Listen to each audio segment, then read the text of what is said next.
औज़ुबिल्लाहिमिनश्शैतानिर्रजीम बिस्मिल्लाहिर्रहमानिर्रहीम। अस्सलाम वालेकुम, मैं हूं मोहम्मद इदरीस सवान एडवोकेट। और दोस्तों, आज दूसरा दिन एक बहुत ही बड़ा इशू इस वक्त पूरी दुनिया में चल चुका है। वो ये कि जी मलाला यूसुफ़ज़ई, आप जानते हैं, सारी दुनिया जानती है मलाला यूसुफ़ज़ई को। और जब मलाला यूसुफ़ज़ई ने अच्छे से काम किए, उस पर पूरी दुनिया ने उन्हें ख़राज तहसीन पेश किया, यहाँ तक कि नोबल प्राइज़ मिला और बड़े बड़े अवार्ड्स उसे मिले। वो वजह ये थी कि उसने उस वक्त एक अच्छा काम किया। उसने गुल मकई के नाम से वो आर्टिकल लिखती थी बीबीसी के लिए, और उस आर्टिकल की वजह से उन आर्टिकल्स में वो लिखती थी कि बच्चियों की तालीम पे ज़ोर दिया गया कि बच्चियों की तालीम क्यों आप उसे रोक रहे हैं, आप क्यों बच्चियों के स्कूलों को निशाना बना रहे हैं। वो जो बातें थी बच्चियों की तालीम के हवाले से, ख़वातीन की तालीम के हवाले से, वो तो बिल्कुल दुरुस्त थी। और वहाँ पर जो आर्टिकल्स में जो पैगाम था मलाला यूसुफ़ज़ई का, वो भी अपनी जगह दुरुस्त था। उसे लोगों ने अप्रिशिएट भी किया, और यहाँ तक कि कुछ लोगों ने उसकी मुखालफत भी की। और लोगों ने कहा जी ये अमेरिका के एजेंट है, फ़लाँ की है, यूरोपियन इसको सपोर्ट कर रहे हैं, फ़लाँ कर रहा है। तो बहरहाल उस वक्त मैंने भी इस पर बात की, और मैं भी सपोर्टर था मलाला यूसुफ़ज़ई का, चूँकि मैं ह्यूमन राइट्स की बात करता हूँ और ख़वातीन के राइट्स की प्रोटेक्शन की बात करता हूँ। और मैंने इस पर काफ़ी ज़्यादा उसकी फेवर की और उसे पसंद करता था जी कि वाकई मलाला यूसुफ़ज़ई एक पर्सनैलिटी है, उसने एक अच्छा काम किया, उसकी वजह से उसे शोहरत मिली, उसे इज़्ज़त मिली।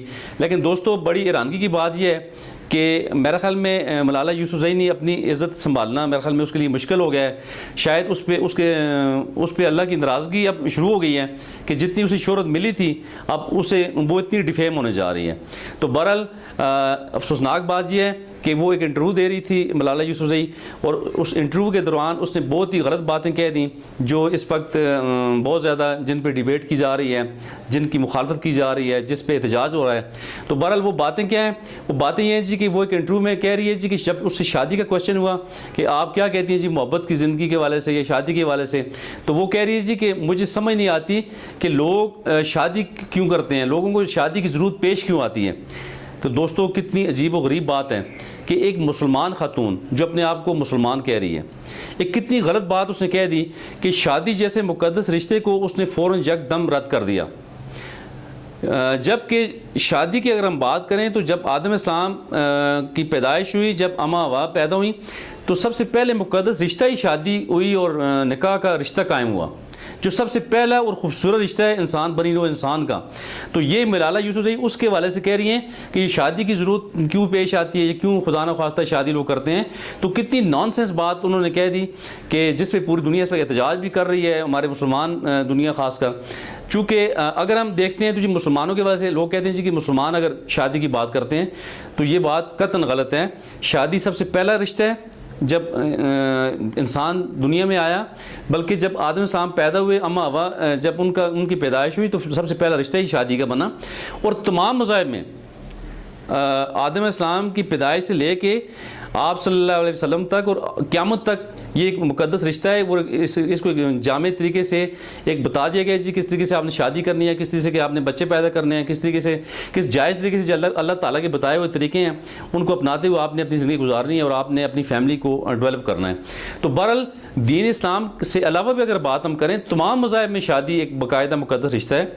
उसमें क्रिश्चियनिटी में भी है, यहूदियज़म में भी है, हिंदुज़म में भी है, तमाम मज़ाहिब जितने भी हैं दुनिया में इस वक्त, तमाम मज़ाहिब शादी करते हैं। बाकायदा उनका शादी का एक मुक़द्दस रिश्ता है जो बनता है, उसके बाद उनके औलाद पैदा होती है।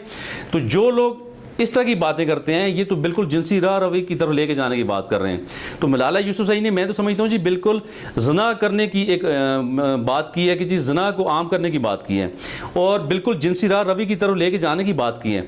तो बहरहाल ये बहुत ही बड़ा जुल्म होगा, ये बहुत ही बड़ी ज़्यादती की है मलाला यूसुफ़ज़ई ने, जो कि दुनिया को गलत पैगाम दिया है। और ये मैं समझता हूँ जी ह्यूमन राइट्स की धज्जियाँ बिखेर दी गई हैं।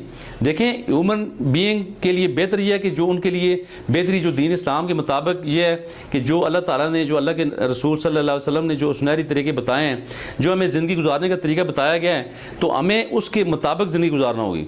तो एक शख्स उसके मुताबिक ज़िंदगी नहीं गुजारता, तो इस तरह की बात आके आप स्टेज पे करती हैं कि आप खुद अगर उस पर अमल नहीं कर रही तो आप लोगों को क्यों गलत बात कह रही हैं।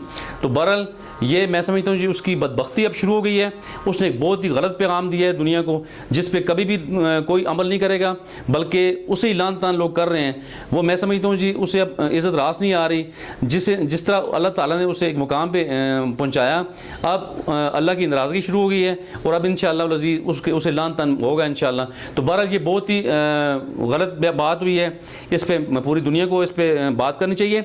और किसी भी सूरत मुस्लिम कंट्री में जो हमारे तमाम मुसलमान शहरी हैं वो कभी भी ऐसी गलत बात बर्दाश्त नहीं करेंगे, चूँकि ये कुरान और सुन्नत के ख़िलाफ़ बात है।